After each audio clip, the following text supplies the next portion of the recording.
the April 9th.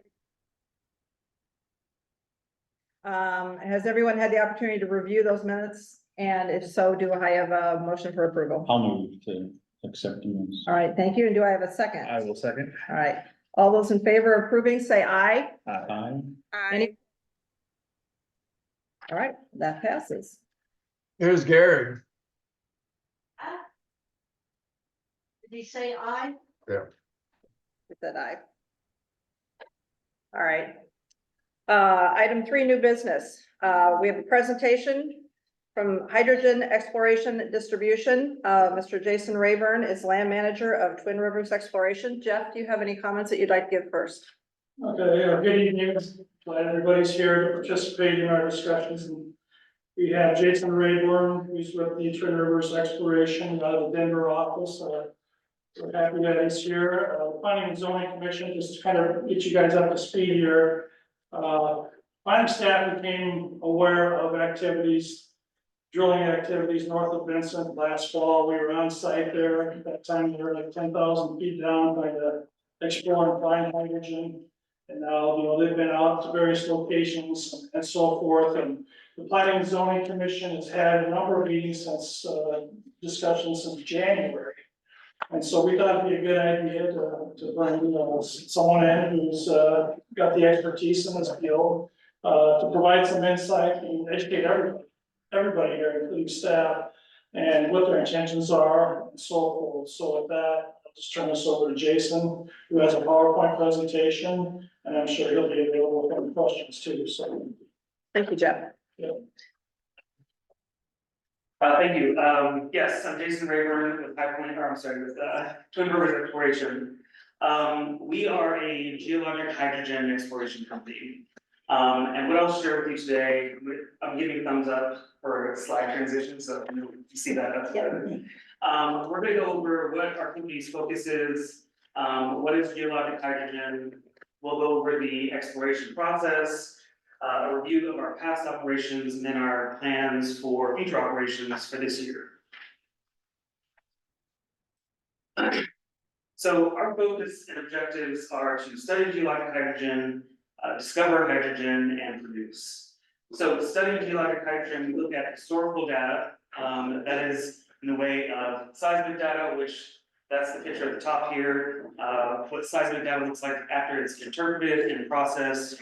We also look at historical research papers and studies done on hydrogen, along with historical well data. So historical well data will show us a lot of information that translates to the seismic data here to make that connection, which drives us to the area of focus.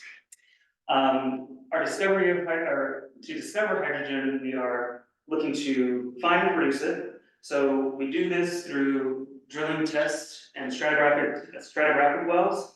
That's a lot of data gathering. So even though we've got the initial geologic hydrogen studies done, we'd like to confirm that information in a particular area. We'll go through, like I mentioned, our past operations, the 2 wells that we drilled in the county in 2022 and 2023. And then finally, our last goal, of course, is to produce hydrogen. So our positive findings from those test wells drive us to drill production test wells.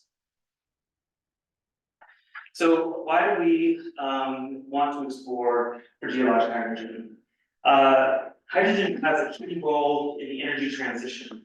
And energy transition is a shift in energy supply and consumption away from fossil fuels to energy sources that have no or little CO2 emissions.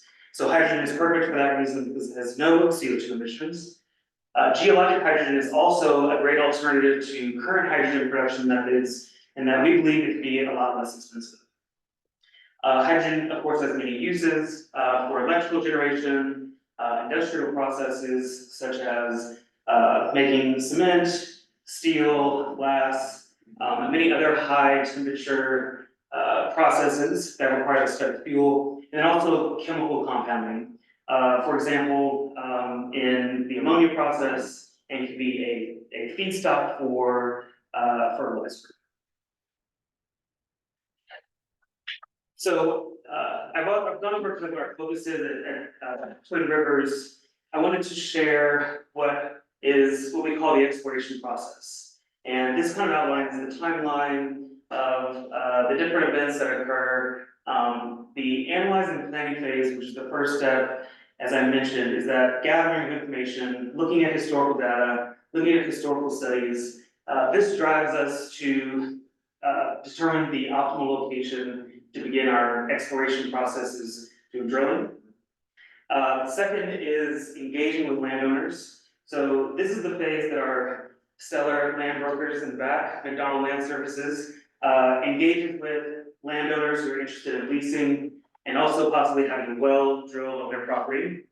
The third phase is drilling and testing, which is where we find ourselves now. This is again where the subsurface data is being collected through test wells and then subsequent production wells. Positive results from these tests, which we've seen, will lead to appraising the area to understand how wide and large the field might be. So this is about a 2 to 3 year process, and we're at the very beginning of that phase. After the appraisal process has concluded and we understand more about the reservoir and how wells flow, how much they produce, that's when we get to the build and development of full development phase. So this helps us understand how many wells it takes to efficiently produce hydrogen, and again, how large the field might be.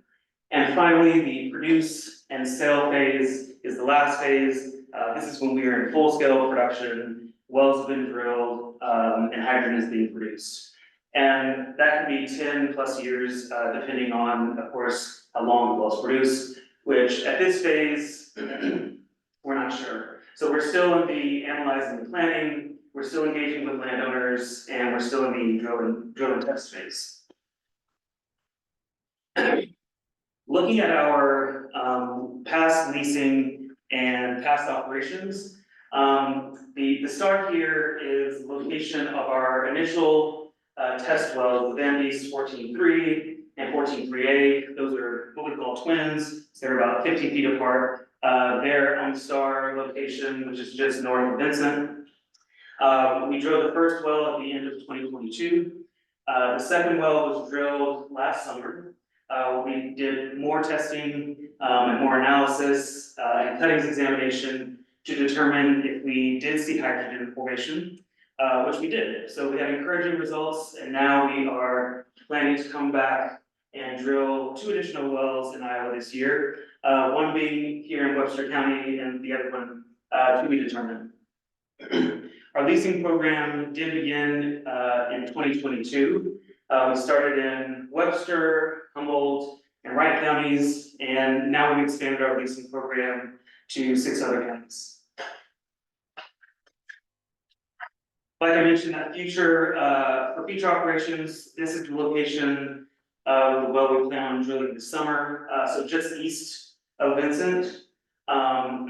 We plan on beginning construction on that site later this summer.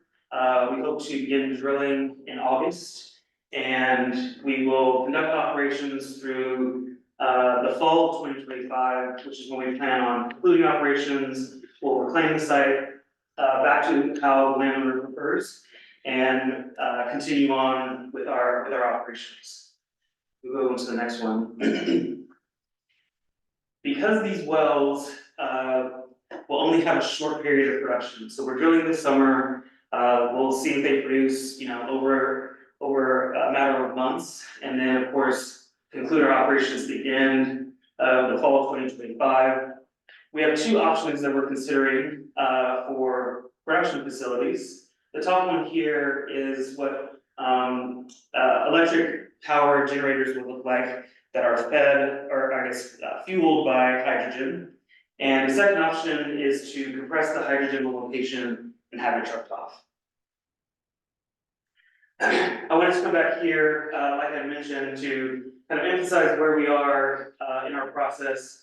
Even though we've drilled and tested those 2 wells that I mentioned before, we're still engaging with landowners. We've still got McDonald taking leases and talking to landowners. We're also still analyzing and planning as we learn more through our test wells and through our production test wells, like I said, to understand the geology here. So I wanted to emphasize kind of where we sit now, and how far we are off from full development and long-term production phase. I think that's it, but we've been in the county for, let's see, about a year and a half now.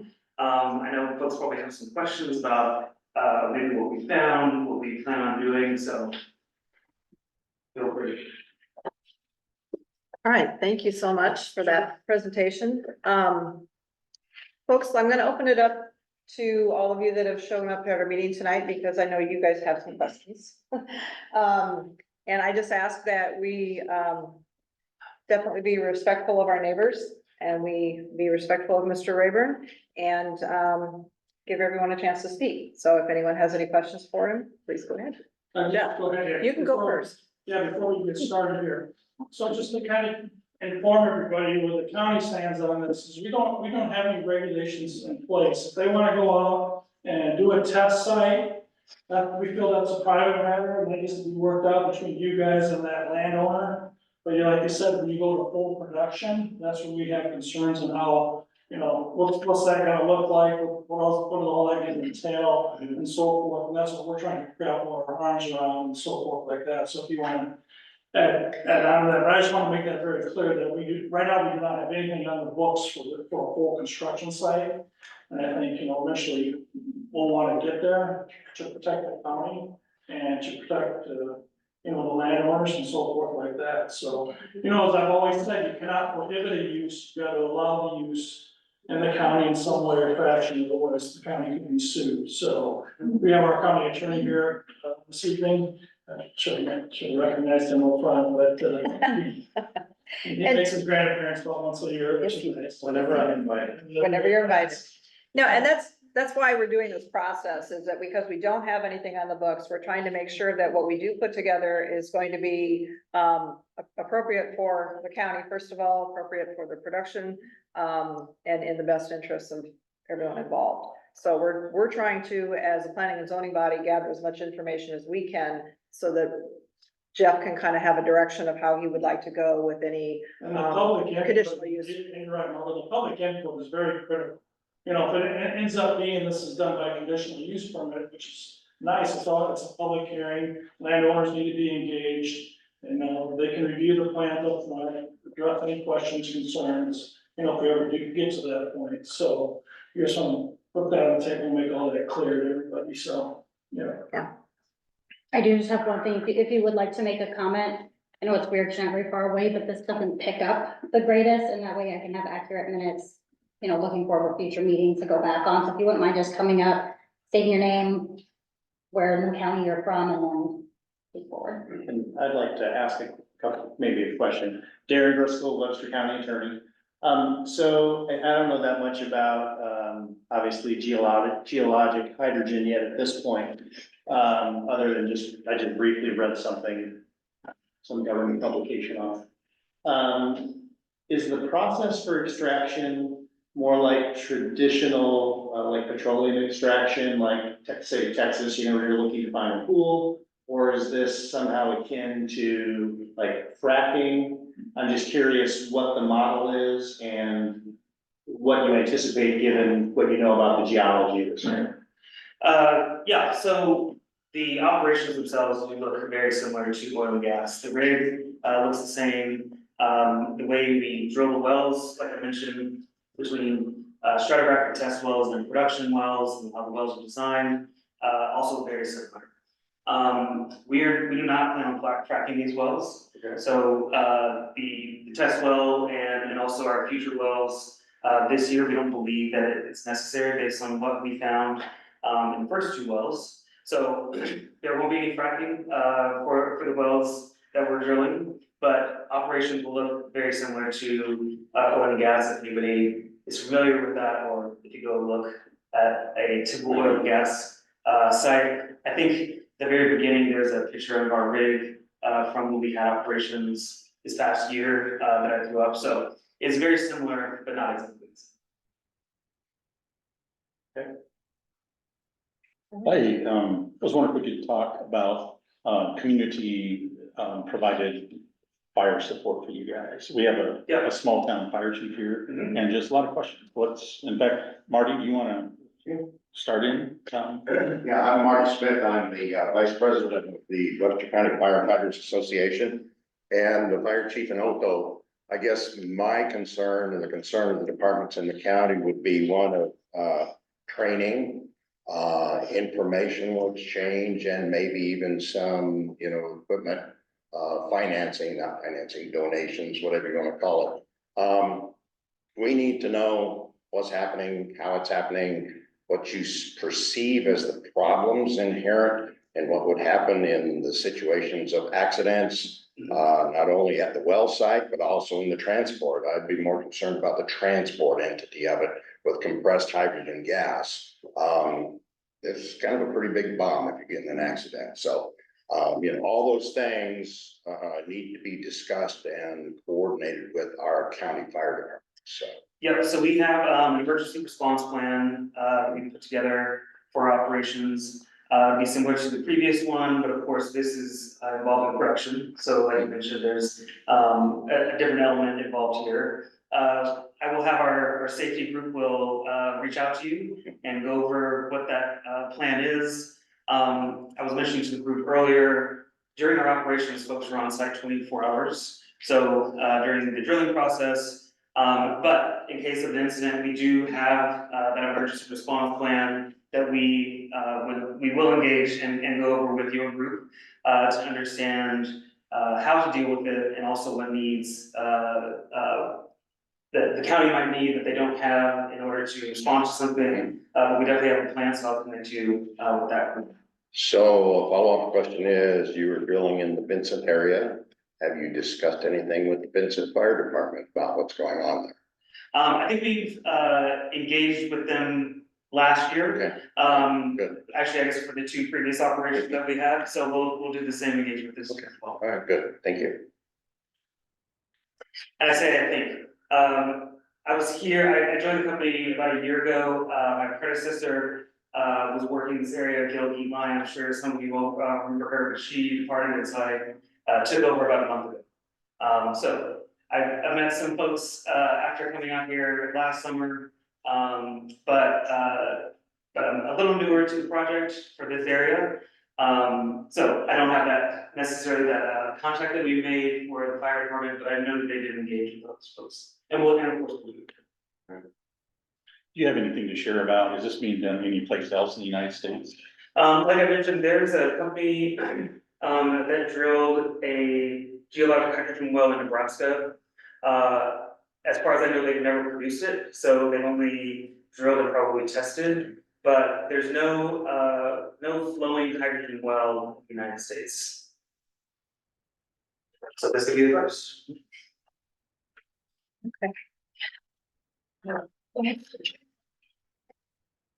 I'm Daphne Woolworth and I live up by Vincent. So I'm just trying to understand, you said you found hydrogen in that one well. What does that look like? Where did you find it? Yeah, Did you just so say we, that you're not gonna- yep, so we do take our drilling cuttings, so formation that comes from the drilling process, bring those to the surface. Rocks? Right, Okay. and then we send them to a lab to have them examined, and that's how we know that hydrogen is present in the formation. So it's in the rocks. Right. So it's not like a pool of gas that you pull out of the ground, right? Yes, so we believe it's formed in the formation, Okay. and the hydrogen will flow into the wellbore once we do get to that production phase, which eliminates the need for fracking, we believe. And so the process is called serpentization, which is iron-rich rock mixed with water to create that hydrogen.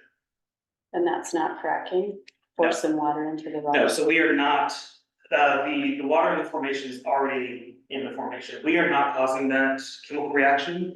There is water under the subsurface in the formation already. So how do you get it out of the rock?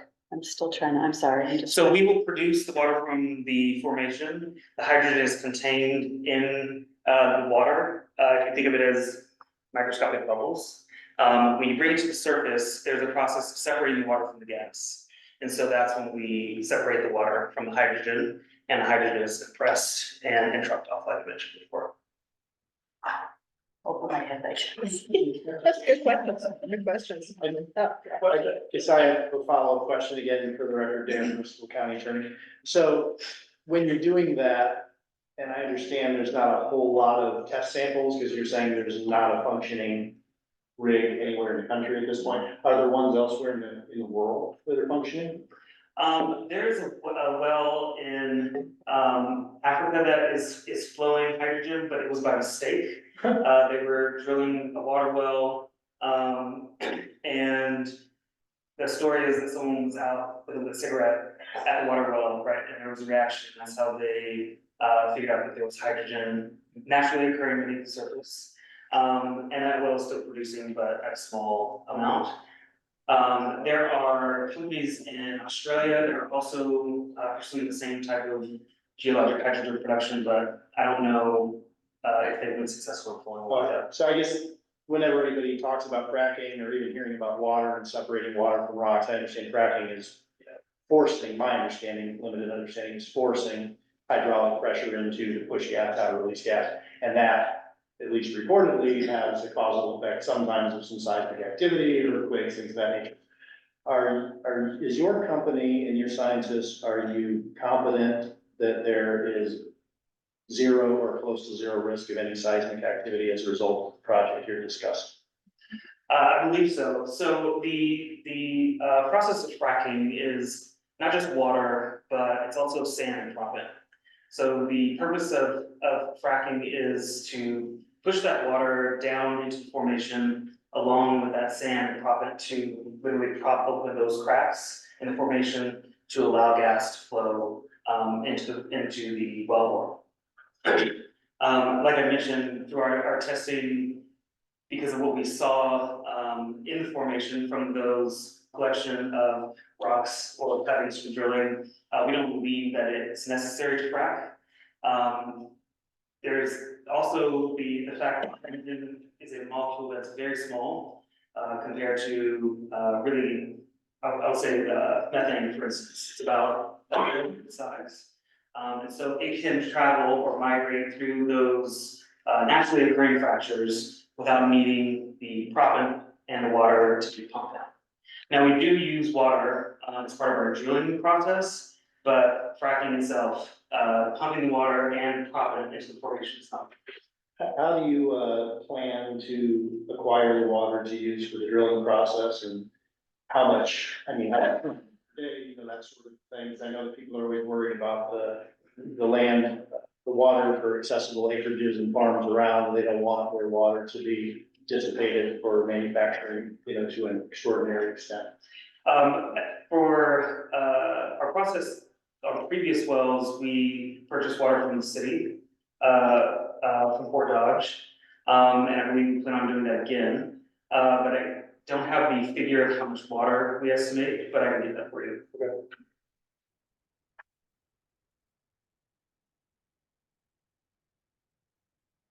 I know that was a concern because, we've been in a 3-year drought and some of the private wells, the people have been dropping their pumps in order to just supply out. So it's changing. And I think a lot of that water use that you're thinking of is related to fracking. Not necessarily. I mean, we've had other projects. I think when we did the solar farm discussions, we had discussions about how much water would be required on site. There was just concern that I think we permitted that on the conditional use permit for no more than an average residential use or something like that, because they wanted to dig a well, so we capped what they could use. Just to reference, if you're looking at the comparison of traditional oil and gas operations and fracking, that water use is much higher because they are pumping that water down to the formation and may or may not recover it, but ours are only for the drilling process. Sure. Do you know whether your company would be comfortable if we barred fracking, because you keep saying it's probably going to be necessary, unlikely to be necessary, but if that was a condition that there could be no fracking, do you think that would change your company's position on wanting to advance with this project? For this project this summer, no, I've been told that we're not in the fracking well. Okay. But that's only for the summer. Right. Okay, you're not commenting on farther out. So this is our first production well. So we will understand how the hydrogen flows, and take those learnings and make that determination if we need it for future wells. Do you answer to any other state organizations? We work closely with the DNR. So all of our permitting for, construction of the operations pad and also our permitting of the well with the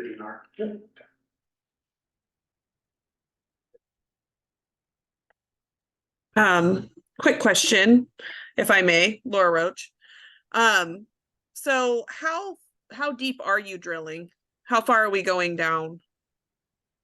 The first two wells that we drilled, the first well, was about 3,000 feet. The second well was 6,500, and this well is 10,000 feet. Okay. I'm throwing this out there to Jeff as well. Do we have concerns about aquifer, potential of piercing aquifer, things like that? So I want to throw that out there and just say that is a concern of mine. So part of our drilling process, is cementing the well with steel pipe.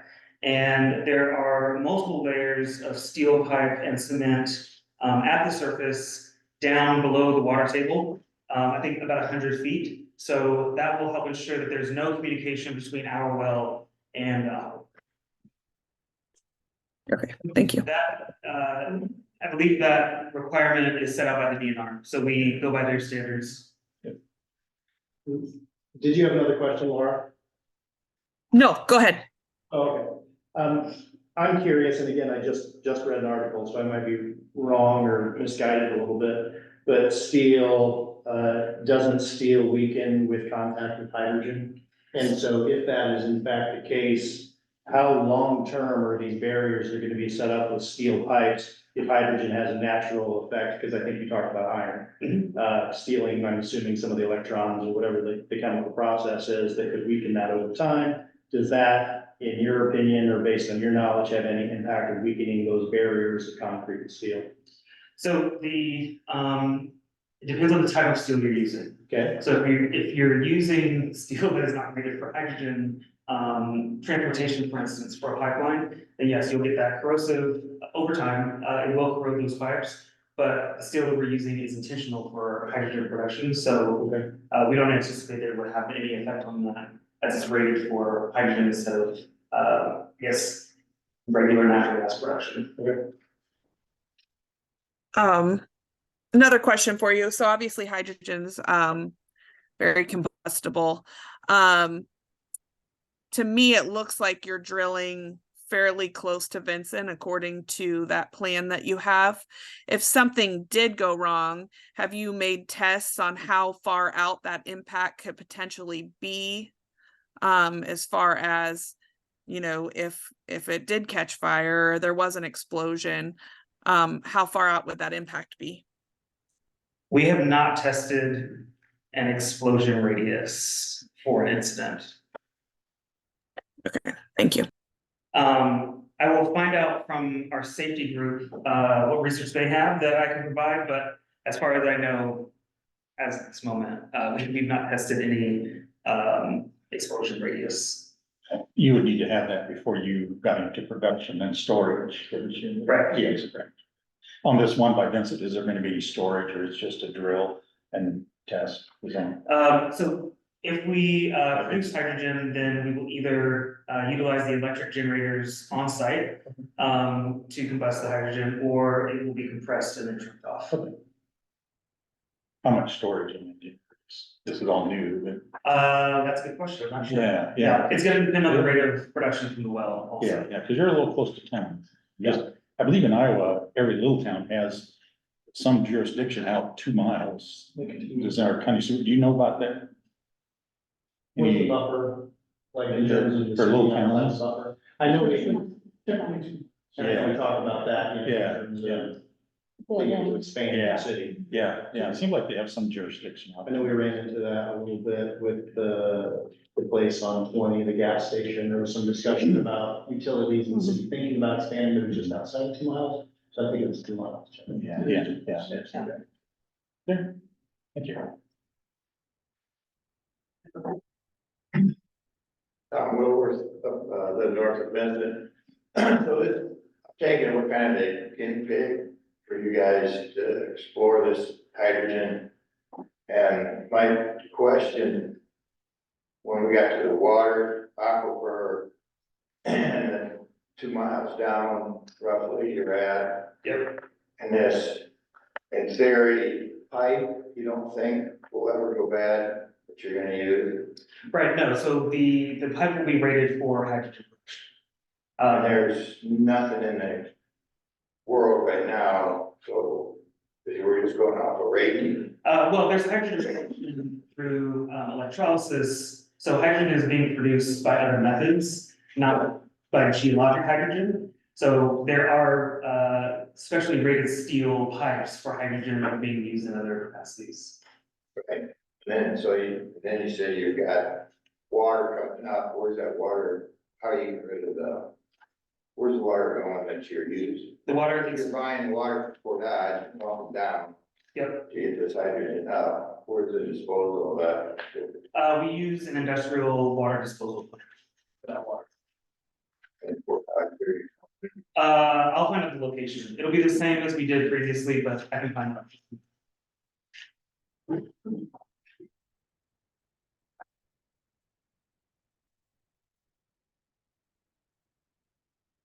Nancy Schmallenberger, I live near Vincent. I think the town of Vincent is, a little concerned about your drilling so close. The mayor wasn't able to come, but, I know when you drilled the last times, I live kind of near the site. And, you had, you were drilling 24/7 and you had bright lights. I'm wondering how, these lights that you need to drill at night would affect Vincent and its residents and the noise also. So we're doing a sound study.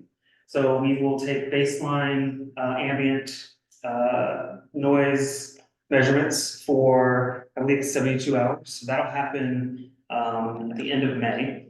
So that'll give us our baseline, and then we also use information from the rig company to understand how that will impact and possibly how far, the noise would possibly reach.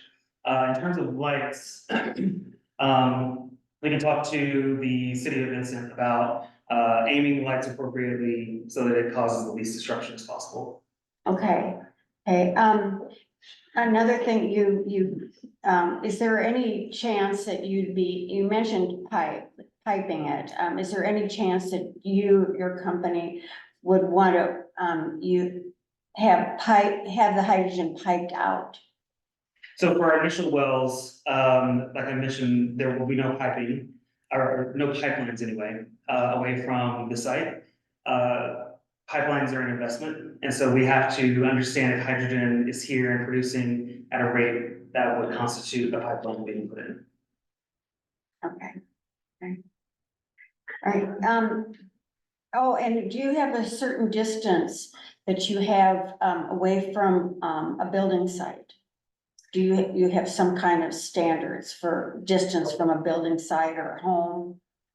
If the DNR has a standard, then we will go by that, and I'll find out what that is, and I'll give you a call and let you know what it is. Okay, all right, thank you, Jason. Could you put the picture back up of where the one by Vincent was going? Absolutely.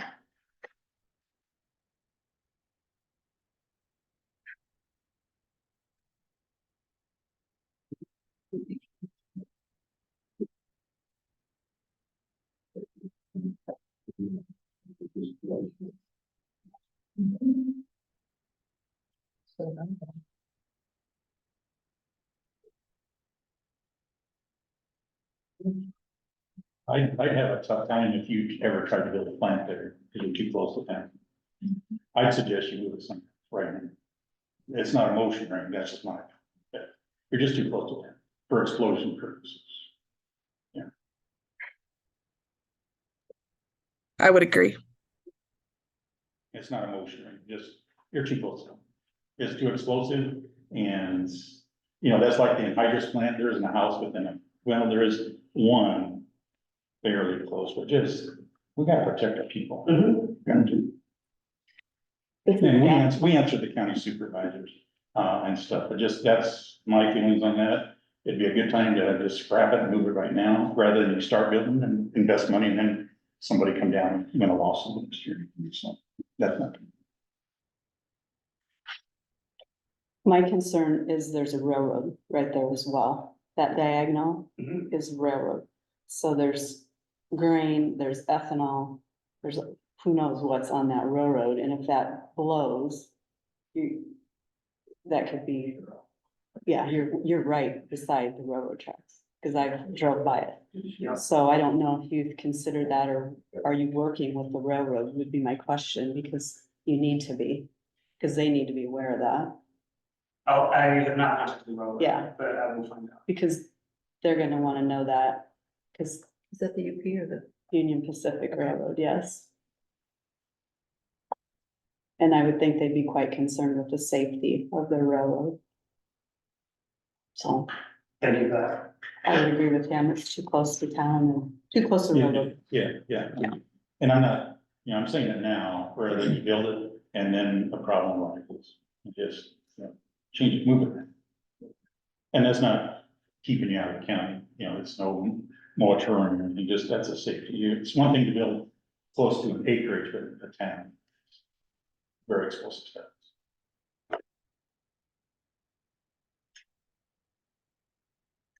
Any other comments? Come on, you guys are too quiet. Come on up.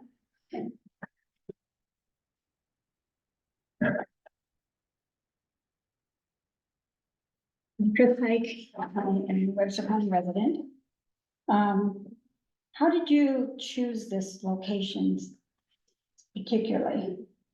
So like I mentioned in the beginning, it's based off of historic, information. So, previously shot seismic in the area along with, old oil and gas wells that were drilled, is what drew us to this area. And you found that where? Google it or something? Oh, the data, the seismic data is licensed, so we pay for a license to view that seismic data. And then the wells, we also pay for that information to review well logs to understand what was found in those previously drilled wells. Are there any tax credits involved in this operation? No, so, for the drilling of the wells, there's no tax benefit to us. For any part of the whole project, is there any tax credits? There are, let's see, what is it, V45, I believe, which is part of the, Inflation Reduction Act, is where there has not been established yet. I think they're still working through the rules and how it would function. But I think there are tax credits available for hydrogen production, not just for geologic hydrogen, but for any other hydrogen production operation.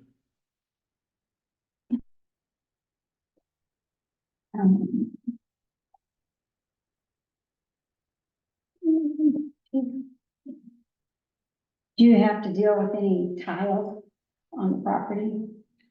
The water tile, Yes, on farmland. we did deal with water tile in our first operation.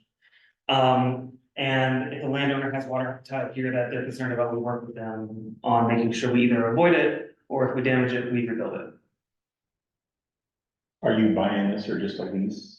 This is leased, so the location is under a surface use agreement, which is separate from the lease. Yeah. That details the construction and the operation. And maybe this is for planning and zoning, but you commented about county being sued. Could you explain that? So we don't have this use covered in our ordinance of permitted or conditional use. And so right now, we want to get it, and that's why we're having these meetings, is to identify where this type of use should be located in which zoning district, by outright permitted use or by conditional use. So we know that they're exploring the agricultural area, two zoning districts, the A1 and A2. This happens to fall, having to look at this site, this happens to be A1. And then the rest around Vincent itself, staying out of the city limits, actually borders A2 zoning. So, the A1 zonings are agricultural, typically your agricultural prime land, prime farm grounds. And your A2 ones are A2 zoning districts that are designated typically around the small municipalities, that could be about a half a mile in width. And, they're there to protect, the municipality from growing. So.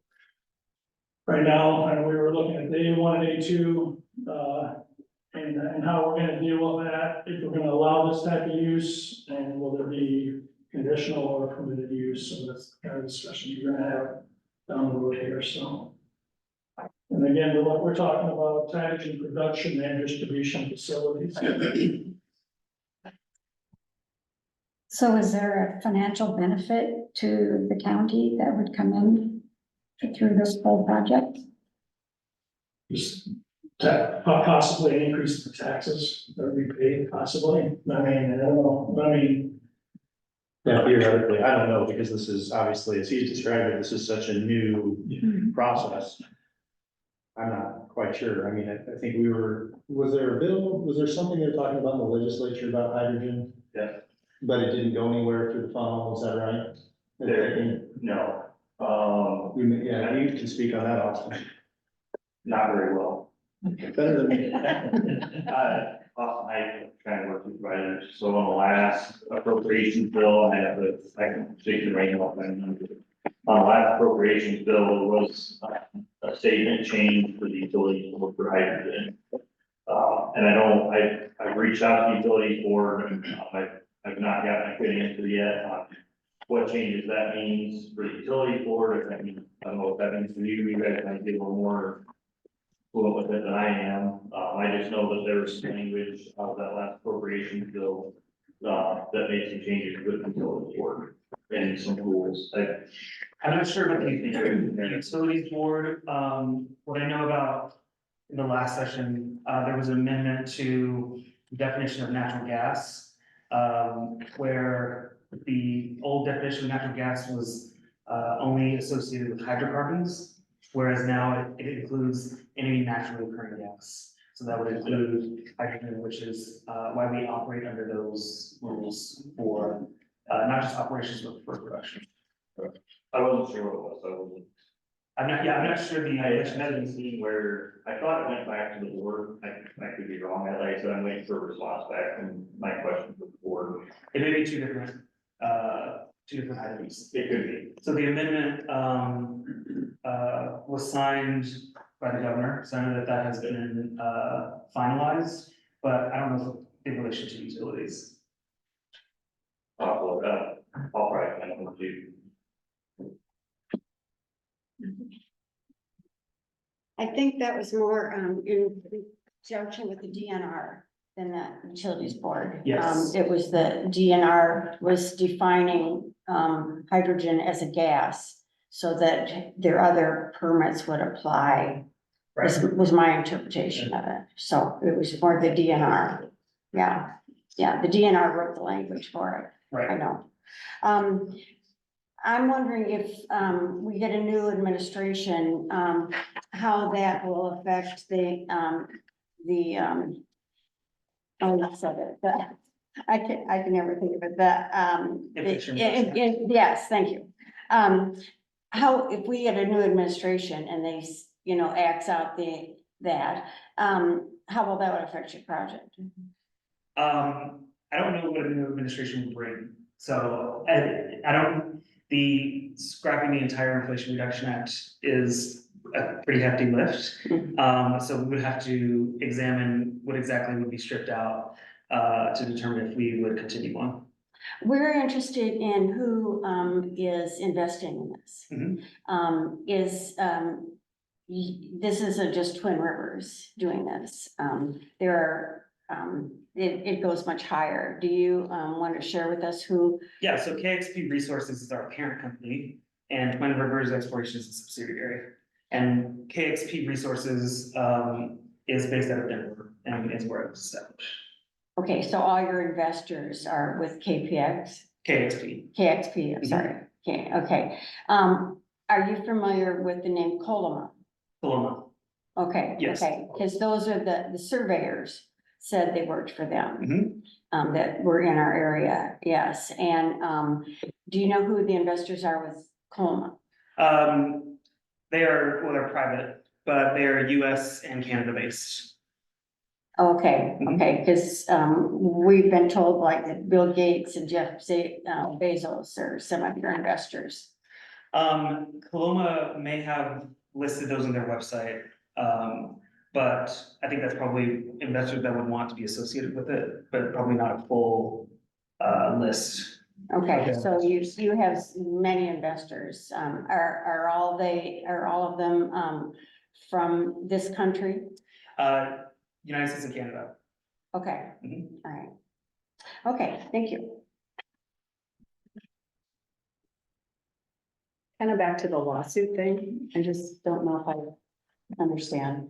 So if this drilling has never been done in this area, and we don't have any rules and regulations on our books prohibiting it or condoning it, why would we get sued? There's no precedent, from my understanding, on like different projects, maybe in the county. So why would we be worried about that? If we wanted to do a moratorium to figure things out, why would we be worried about that? In my experience, you can be sued for about anything, whether the other party can prevail or not is a separate issue.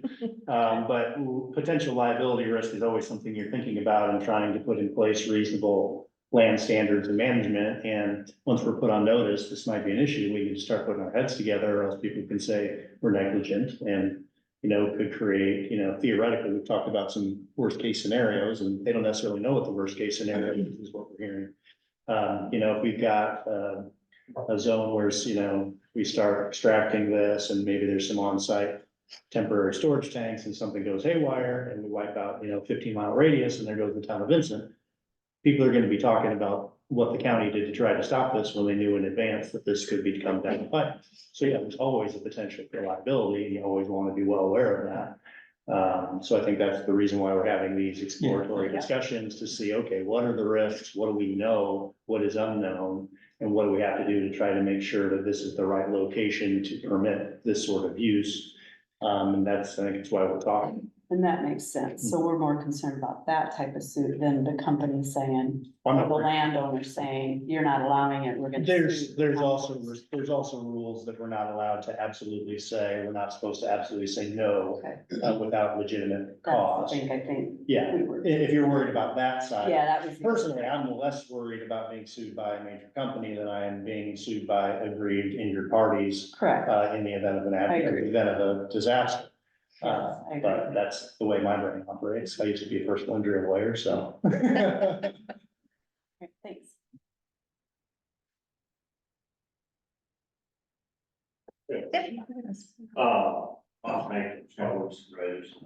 So what? And I talked to Gil before, and I talked to you before too. But what, permits are required from the DNR for exploratory processes versus production? Are they different? I feel like giving me kind of a rundown of what they were, just so folks, I got a few questions kind of around that. Like what specific state level permits are needed for that versus then what's needed for the production facility? For the drilling operation, we have to obtain a construction permit for the site to be built. We do an air quality emissions permit, where we calculate the emissions that will come from the operation, and then the intent to drill, which is the drilling permit itself. I've had discussions with the DNR, and I don't know beyond what we have applied for, what would be needed for production facilities. And the reason for that is because, up until a week or two ago, like I mentioned, the definition of hydrogen has changed to, be included so that the rules for oil and gas production would apply. So if there are rules for oil and gas production facilities, then I think those would apply to this as well. And then went on the safety side, I just kind of looking at that, proximity to that, it's the drill rig, I'm assuming that when you're talking the steel that you use for your, piping and things, I don't know if you guys are, if it falls under API or what it falls under, I'm assuming all of your test equipment is included in that standard? Right. Okay. Yes. And then how much would you anticipate possibly storing, do you think you're gonna fall under like a PSM standard? I don't think even hydrogen's on a highly hazardous chemical list for OSHA, so the rules change a little bit. Do you expect to have enough to fall under something like that? Because then like OSHA's got some other guidelines in there that I know fall under. My background is process safety, so it's something I'm a little more familiar with, but. So, I am not, a safety and facilities individual, but I will find out from our safety group, along with the other questions we mentioned here about what the difference would be for that. Think you give me what the piping standard is you have to follow? Yes. So that would be the works. When you're trucking hydrogen, do you have to be careful going through towns, or is there any permits for that kind of stuff? You know? For transporting, I believe if you're transporting hazardous materials, you have to have a permit that would either be county level, or if you're on state highways, you would get a permit. I know you have placards and stuff on each truck, but I didn't know if that with something like this, where they had an inspection. Okay, thank you.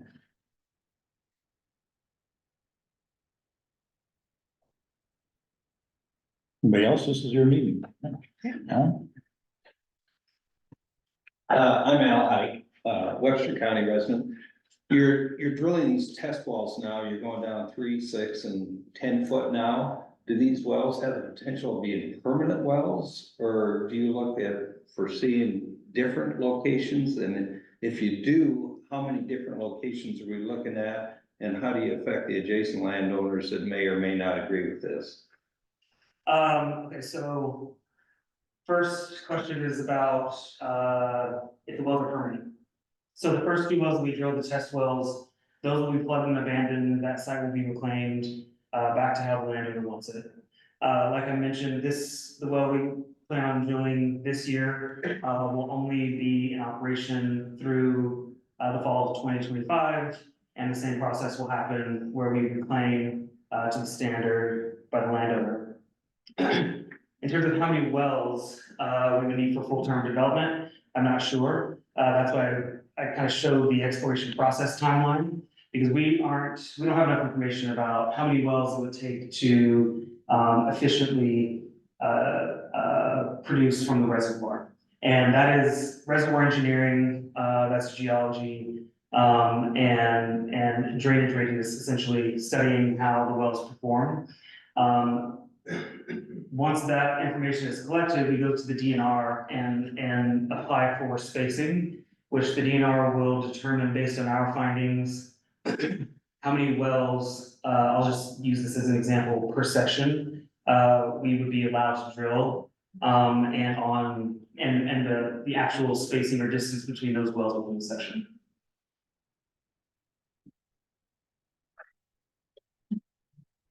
Question Sure. about the water usage. And maybe you're going to back Mr. Driscoll about that, but on water usage, is it, it's every day? Would you be using water, you have permit from Fort Dodge to get that? It's not proved yet, but there's potential of a CO2 pipeline as well running through this county and many others, which would also take millions of gallons of water every year.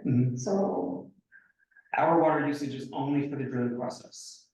So it would not be through the life or production of the well. It would only be for drilling operations. which would take how long? It's a month. And you don't, then you not need any more water. For an individual well, no, I don't believe so. The only reason that we would need, I think, additional water is if we were to re-enter the well bore and deepen the well, but we're not even close to deepening wells. You know, we're still very early on in the phase of understanding how the wells perform in the ground. I have a question for both of you, for Jeff. Expanding on what Mr. Hike asked. You say that the DNR would be the body that would say, this is how many wells. Right. But if we had something that said, you know, a saturation is going to be X amount, which of those two designations would be the one you'd follow? That's, yeah, that, I can answer that. I think it would be a nature of what the legislature decides.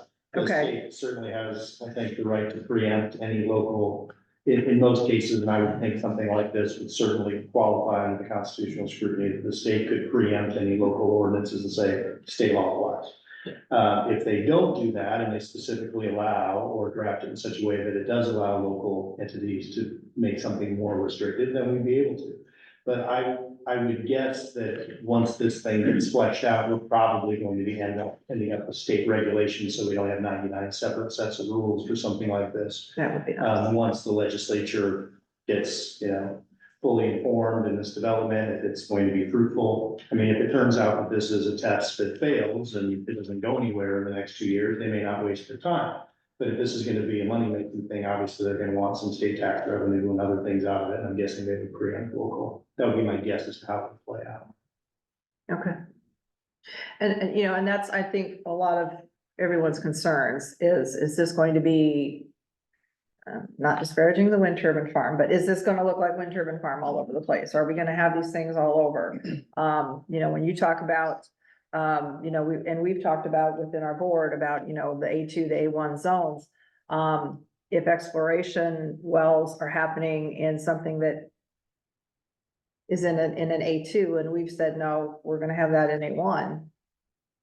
You know, those are the concerns that I have, I guess, is that we can sit here and talk all day and say, yeah, you know, we really like to see that stay in an A1 zone. But if the DNR is the one that's actually gonna be setting the rules and regulations, they could go right next to Vincent. Is all this in Webster County that you're talking? Or is there anything in Wright? No, we don't have anything planned for Wright or Humboldt, the surrounding counties that I mentioned right now.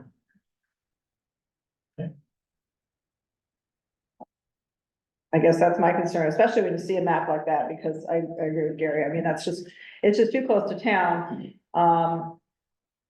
And you know, why that particular spot was chosen, I'm assuming for geologic reasons. Geologic reasons, and also the landowner was interested in having a well on their property. Okay. And I think they probably moved us to that spot so we'd be as least disruptive to their farming. But that's kind of how I believe how that discussion went. Okay. So we don't locate wells unless the landowner wants the well on their property. Okay. To me, a well and a storage facility are two different things, and just any storage, you know, don't put it that close to it. You just can't. But see if the next section over, if that landowner said, yep, I want to go ahead, let's do one here, and if that falls within the A2. You know, That side's only one right. I guess that's my concern, is that without having a set of rules and regulations from the DNR, and the DNR is not going to look at what we would put on the books, or they may disregard it. You know, I mean, we've talked before about, yeah, we'd like to see it stay out in A1 for a lot of the reasons, safety reasons, transportation, those kinds of things. But if it comes down to DNR and landowner, our rules won't apply. That may end up being the case. I mean, I don't Yeah. have a crystal ball any more than you do, but I wouldn't be surprised by that being the way it plays out, knowing what I know about the legislature and state government. Okay. especially currently, yeah. It's kind of the same situation with the hog confinements. With the Sure. DNR. They say, Yeah. whatever, we can have our vote, but it's, does our vote is saying, does it meet your standard? Yeah. If it's not, do we want it or not? Yeah. I can see it, yeah, let's say it's analogous to that in my head right now, it's where, yeah. Okay. One of the other questions that I had is with all, and we talked briefly about this in our meetings, with the mining that already occurs in Webster County with the limestone production. Any issues with that? I wouldn't want. Tommy, you seem to be my limestone guy. You know everything about it. That's Tyler. Yeah, totally. Any problems working with that, industry? In what way? Just, we brought up like explosions or with water, any of those issues. I mean, in any of the places where we have the mineral extraction zones. Again, same situation where, if a landowner says, hey, yeah, I'm gonna sign a lease and go ahead and let's do it. Well, if it's a mineral extraction zone, and if there's already mineral rights sold for limestone, does that conflict? Is that going to be an issue? So our subsurface leases are not for mining of hard rock minerals, only for essentially production of natural gas from the formation. So if there was and I don't know if you guys have seen anything in your title research about any kind of mining leases, but our lease would not cover that same right to mine, just as their mining lease would not cover the right to extract natural resources that are not hard rock minerals. That will be specified in their lease. Guess I'd have to read the individual document and see if they said all subsurface rights, or if they limited it to limestone, gypsum, blah, blah, blah, blah. Exactly. So it kind of be on a review the contract and give an opinion, so I can't give a blanket opinion right now. I mean, if the landowner is being approached and, with this lease information and that, I know there are some, areas where lands have changed and people have sold mineral rights off, and those mineral rights have been sold off years ago. Just as long as we don't have any confliction between those two, that's kind of one of my concerns. Where somebody may have bought a property and maybe it wasn't disclosed to them. I would think it would have to be disclosed to them if mineral rights were sold. If you have a good draft or title opinion, yeah. Yeah. Please review the abstracts and Yeah. it's all So, CYA. Part of our title examination would catch that. Okay, And I don't believe we've seen any mining leases as part of our title examination. All the traffic around Webster and, Humboldt and Wright County. They haven't seen any actual mining leases that stipulate that you cannot drill for natural gas or anything. okay, So. all right, thank you. Do you have any other questions with that? No, I don't. Can you guys, I'll pick on the small murders, in the wintertime, can you feel any vibration in the ground when they dynamite at the portals? Yeah. Just a little, okay, there is, I lived south of Vincent for 15 years a ways, and in the wintertime, we could feel some vibration when they would dynamite the portals, and you have any fear of that or anything, it's not big, but We're not dynamiting no, but you think it would crack any of your stuff or anything, or? any of Yeah, just, You mean the quarry's actions with? yeah, the materials? you need the dynamiting crack a foundation or anything, or you? I don't think so. I know the anhydrous plant, they have large tanks there and stuff, and I've never, Not that I know that that anyone has made a point of concern. okay, no, any other questions, guys, this is your meeting. Yeah, I'm Steve Stallworth. Yeah. And I live within a mile of the drill site. And I'm just gonna give you a little history of how they end. The question was, how do they end up here? Well, in the 60s, there was a large northern natural gas burst for underground storage. We're sitting on a dome just north of Vincent. It was for underground storage. Several wells were dug and they're still there, some of them are. And each well had a log, and I do have a log on one of the wells in land we bought, and it does show hydrogen was in one of those wells. Since then, Northern Natural Gas has abandoned the site because they have a large compressor which they compress natural gas, pump it into the dome. The natural gas compressor was sitting on Miller Marsh. So, you know, we've talked about that. Yes, we have. And the pipes are still there. And the pipes, on this land that we bought is still there. But it's the one we got underground. But anyway, they pump, and this, the people who was working there explained this to me and our family, that they pumped 40,000 cubic feet of natural gas into this dome and they lost it. It's either still there or it escaped through some, fault in this dome. So this company is here because they read the logs on those wells and found that there's hydrogen there. And, a couple other things. We talked about how much water was used, and not that I sit there and count semis, but I counted 10 semi loads a day going to the well site. And that's just during drilling, is that correct? Right. Yeah. No, but I've seen semis of water go up there after the drill rig was gone.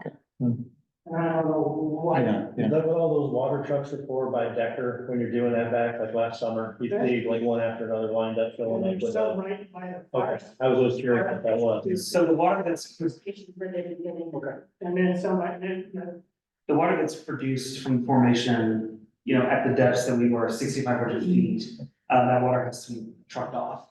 So that's why the trucks come in and they're pulling the water off of formation while also attempting to bring hydrogen to surface at the same time. well, those orange wastewater containers, I thought was for that. Is that, I don't know the color differences. but these are actually semi loads of water. And then I also noticed there was a kind of a train of trucks, semis. There was three, I think I counted three, maybe four semis. And each one had its own compressor. I mean, it is that big. And another person from another company had been in contact with me also, and I asked him, why is there compressors there? And he said, they're fracking. So that's information I got from somebody else. We did not frack that well. What are the compressors for? I'm not sure which the trucks you're mentioning, but also if you talk to someone else from another company, then they would not know, you know, anything about our operation. Yeah. In order to frack wells, you have to, I believe you have to get permission from the DNR in order to do that. Okay, but I mean, why? I didn't understand why there's that many compressors and that many big compressors there. I'll find out about compressors on trucks, but I'm not familiar. We got pictures. I can show you. Yeah, you can send it to me. It was about a half mile long, this train, and the amount of semis were there with compressors. I just have a question. We have all these questions that you've written down, and wondered how we get the answers. Will you give them to Mr. Johnson, and then he can get us the information? I was gonna ask them at the end of the meeting, what was the best way to distribute? Okay. Yeah, give it to me and then we'll. Yeah. We can add them to the minutes as kind of a supplement, the responses to the questions that the company Okay. sent. And that's what you got your next minutes. In the meantime, you can send it out to anybody that wants to give contact information. We'll get them online. If you can't see them or find them, give me a call, we'll make arrangements. Okay, one. How do you guys treat pooling? I don't believe that there are pooling rules for Iowa. So. What's cool? Sorry, right, I was gonna say, I need to go into pooling. Let's go back to the 640 acre one section, example of that being an established unit by the DNR. If in that case, the DNR says that, the unit or that the unit is 640 acres, then in other states, there's a mechanism called compulsory pooling, where it pools all the tracts of land within that section, which determines, distribution of royalties, so the percentage based on how many acres you own within that unit, payment of proceeds. There are also other mechanisms in other states where if you don't sign a lease, then you would receive a compensatory royalty, which is a royalty that the state sets out, that you'd be paid regardless of whether you have a lease or not. I don't believe that Iowa has that that mechanism. And so back to the example, if there was a 640 acre section that the unit was established for production by the DNR, then only those folks in that have signed leases would receive royalty or payment from that well. And that's the current rule there as of. These guys back there, two of them. So Four of us. Four of them. Jason, Mo, one grade. Well, I was explaining schooling in Oklahoma, you sign the lease. You get, right now it's 15% royalties. If you didn't sign the lease, you still get the royalties, but you also have to pay the expenses for the actual transportation or actually drilling, so your actual cooling would be quite a bit less than if you signed a lease. Is that something? those are Oklahoma rules, and I have not worked Oklahoma, so I'm not. That's not correct. So in Oklahoma, it's state makes less per year. So for instance, if Mr. Smallenberger owns 480 acres and Mr. Nelson 160 acres for, if you want to talk with, not to do with Iowa. And you sign a lease, Mr. Nelson doesn't, the state will make an election on that. It'll be the lowest royalty, 12.5%, which is 1/8 royalty, but he will get the highest bonus up front. There's no cost related to being a royalty owner, participation as well. So that's just how Oklahoma, every state does it. We're real sure that we're multiple states. There's no DNR regulation for cooling that we know of right now. So you don't know how Iowa works? We do not know how that. It's the Wild West. Iowa doesn't make much. I said, this is what I handed to Mr. Driscoll as part of Iowa code. And it talks. I'm not intelligent enough to get through Iowa code like he is, but there's some language that uses the term pool. Yeah, that's just something I wanted to go through. Yeah. I wanted to make one comment right quick. This summer, there by Deckers, that fire hydrant, and hydrous plant lost their well for a few days, and they were there with semis 24/7, so they were big. That might have been, I just saw them headed Yeah. off down that road, Yeah. back off to the And east. they were, 24/7, and then they got it fixed and they quit. But that's, I know them, that's all. Any other questions? Anybody else have any comments? This is your meeting. Jason, one comment real quick, I guess.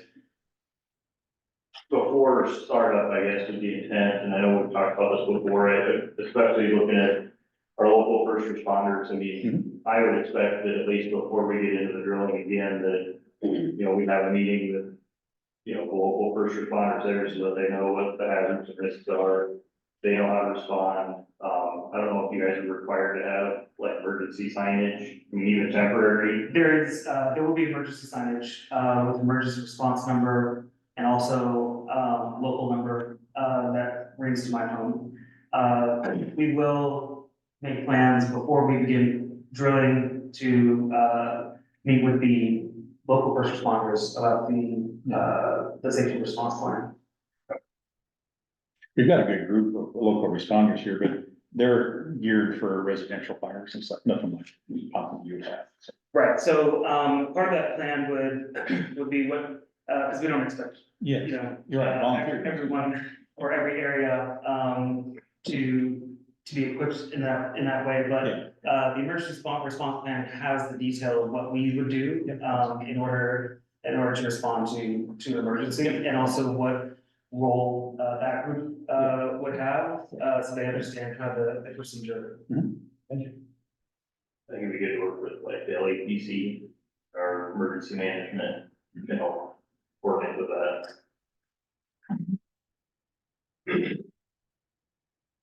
We have another comment? Yes.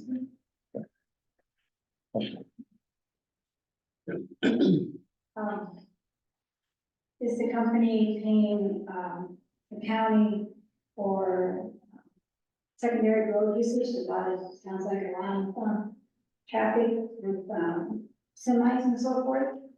I mean, paying the county for assistance with secondary roads, road usage and so forth? No, I don't believe we did that previously. The traffic route for this site, is Vincent Avenue, which is paved, and then we're only going halfway down that, county road into our location. And I know the county does require permits for oversized overweight, you know, bigger vehicles on county roads, but there's no fee associated with them. And that's kind of something that we've talked about as far as having Jamie Joel involved. You know, having the county engineer involved with that. It's not necessarily planning and zoning at this point issues. But I think Jamie's been, you spoke with him, Jeff. Yeah, and, we'll want to get engaged with him again because, you know, I don't know the number of trips they're putting on there. And but when it's all said and done, they're required to not only restore the site, they should restore the roads too, back to original condition. If there was anything. So, normal wear and tear is expected, but, you know, there comes a point where, hey, you know, something over the top is to happen and we want to make sure. Yeah, these guys are good stewards and sure. Jamie Joel's our county engineer. Okay. Make sure that, I'll talk to him and make sure that. Okay. I just know as taxpayers and Oh, yeah. farming, so we have to pay our taxes to use gravel roads, so. Yeah. Is any of this product, earlier in your, PowerPoint presentation, that you mentioned chemicals, is any of this, because of the proximity of the nitrogen plant, and would any of it be used or trucked or piped for the nitrogen plant? So I don't have sales contracts in place, because I don't have anything to sell right now. So I don't know who the end user would be for anything we produce here. That was just to kind of educate, what hydrogen is used for and make that connection to, the energy transition. But I don't have a purchaser, lined up for our product right now. Okay. All right. Anyone else? Any other questions? Yes. Is there any other area what you're planning looking to drill at this time? I know there was some property owners by Moreland that were given notices, just follow up on that. Notices, To drill, or, yeah, easements, sorry. easements for drilling Correct, from our company. I believe so. We don't have easement notices that go out. Maybe leasing packets, you know, that the leasing memorandum, they're not for easements, they're really same thing as the Scoundrel has got and everybody else. They're not for actual. Were they sent to particular people or did everybody get them? It depends on where the group held us, McDonald's, you know, they back that. So like a particular. Yeah, so it follows a model, imagine that they drew chalk on a chalkboard in some section, might be one section over, they didn't get a letter of their neighbor. And they, that's sure. And I'm, by the way, I'm Jesse Bailey, the Vice President of McDonald Land Service from Oklahoma City. I've been up here since November of 2021. My name is, if we fail at last with the while, I'm in the community way to explain it to people, but, I've been up on the original project. I've been Jason's predecessor, Gil, Adam, Alexander and I have been here all across, we take all the leads and we're the people that, we come out and we negotiate a service use agreement with the people that are out on the patients. For instance, on this one, the Kidd family, and Mr. Van Dees, we're the ones that are in charge of process of remediation and talking to the land. So, I would leave a bunch of business cards, but I didn't know I'd be talking today, so. But I'm accessible, Mr. Founder, Mr. Founder, as far as I can give information to you all. Yeah. We're up here, Adam and I are up here monthly, having meetings, things that need to be done properly as a broker. Are you aware of other companies that are looking at the same area? I think we've heard of other people leasing, but I don't know of any operators that are applying for wells to be drilled. Okay. You haven't heard anything, Jeff, anybody else? Any other companies? I've been contacted by the. You have been contacted? Would you, These guys here have been with me for 2 years, 3 years, maybe. In the last year, I've had another. What's the name of the company? Yeah, it's a company, it's a brokerage service, just like us, they're leasing, but they're not, we don't know if they're leasing on behalf of an operator, they're from Oklahoma City as well, it's called Enterra, ENTRRA. They have not filed any leases at the county level. We have people that live up here, they're checking records, make sure the police the right people, the members come severed, same stuff you guys all deal with. There's been no leases filed as of, when I say Webster County, but in Humboldt, right, we got people over there today, holding up, there's been no leases for memorandum installed there. Most of the questions I asked him came from this Pantera company. Okay. It's not me, it's the question, it's them. I'm just curious if there's other, I mean, we definitely appreciate you coming and speaking and giving us information. I just didn't know if Jeff or anyone else had been contacted by any other companies for actual drilling production, that type of thing. So. Anyone else? And I'm sure more questions will come up, Yes. I'm guessing. And I will leave stack cards on the table here for you to take. It's got my phone number and my email, so hope you use it. Thank you. And the answers to a lot of you folks' questions, if we can get them, like Mr. Driscoll said, into the minutes, hopefully as soon as possible, and if otherwise, email out to you. We could possibly do that too. Yeah. And yeah, I mean, I'm sure our next meeting, depending on what else you have lined up for our next meeting, we'll probably have more discussions about, amongst ourselves probably, about what kinds of things that we need to do. And we talked in our last meeting and making these lists of the things that for a conditional use permit. And actually, I'd like to get with you, Jeff, and talk about what some of those things would be for a conditional use permit to make sure we are covering all the bases. But it's sounding at this time like that might be the way to go. So. I got another question. How do you measure hydrogen? In cubic feet or? In tons. So, natural gas is measured in Cubic feet. right, and so I believe this is cubic tons is how the unit of measurement for. Okay, what is the market value? Gil kept telling me that it's whatever you're gonna get is the market value, but nobody's telling me what the market value is today. Right, because there's no commodity market for hydrogen. There's no index to compare it against. And so, I believe, I'm gonna have to look on my phone, to find this note. But there is a way to kind of estimate, because it's gonna depend on, who your purchaser is. But the market value would be at the wellhead, so that would be the price, that you would get. Sorry. There is gases on the foreign exchange that you can buy. And can't find this hydrogen on that list.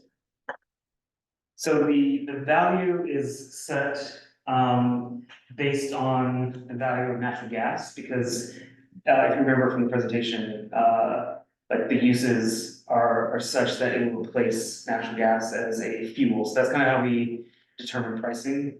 So it's anywhere between 700 and 1,300 per ton, and I know that's a wide range. So it's 700 to 1,300 per ton.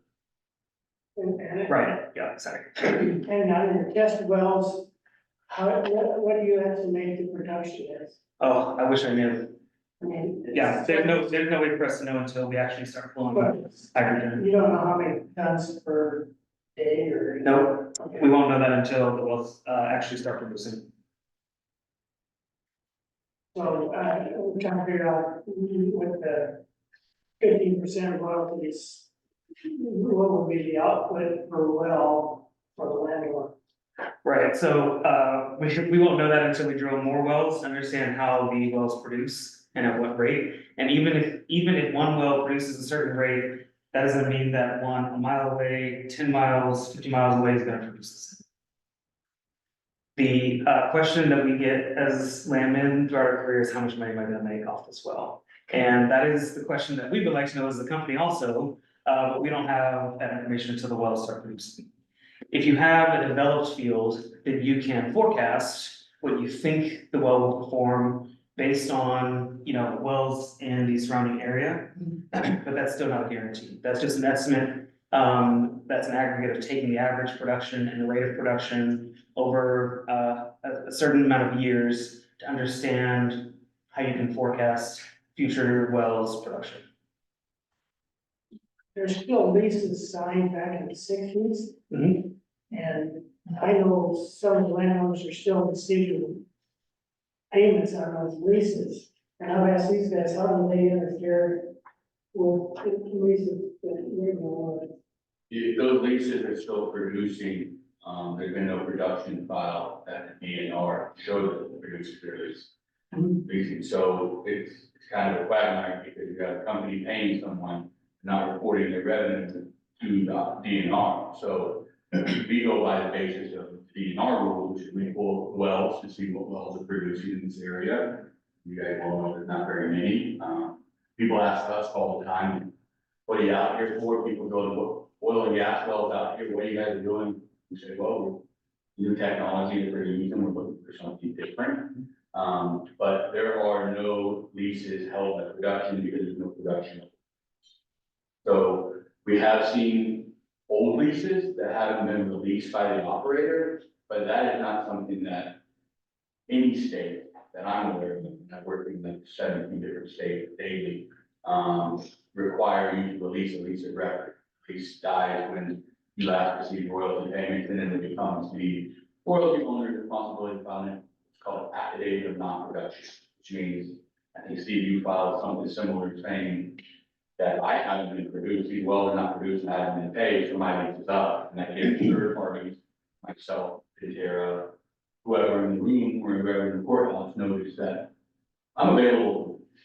And the operator would have to go in and say, hey, no, I paid you. And you're gonna say, okay, you paid me, but you didn't pay me every month. And where's your production statement? And it's very hard to say that I produced a well without putting it to the government or to, obviously, I'm not a lawyer, believe me, I say this, to the DNR for them to say production is here or not. It's very specific in my state and other states that we work, the production payments will say leases. But you have to file that at the state level. So that's the answer to the question is, I have not seen, I've been out here in October 21, running title, pulling books. We've had people say that we're like Vincent Webster Court, running back and forth to the courthouse. We don't find any leases. Besides the leases we've taken for Twin Rivers. Now we've seen solar, gypsum, all those, which wind, all that stuff. As far as what we're doing is subsurface leases. So we're doing basically 6 feet and under. We're the only people in the 3 counties that we're talking about right on Webster have filed any leases in 20.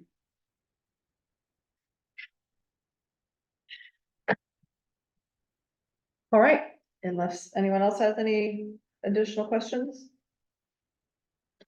Jeff, do you have anything else that you'd like to comment on? All right, all right.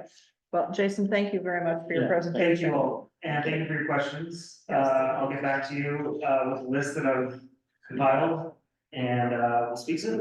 All right, we appreciate you spending your time, and gentlemen, we appreciate your time also. And with that, Laura, do you have any other questions? No, I think I'm good. All right, with that, I will ask for a motion for adjournment. I'll motion. All right, do I have a second? Yep. All those in favor of adjournment, say aye. Aye. Aye. Any opposed? None opposed, adjournment passes. Thank you very much. Thank you, everyone. But that actually.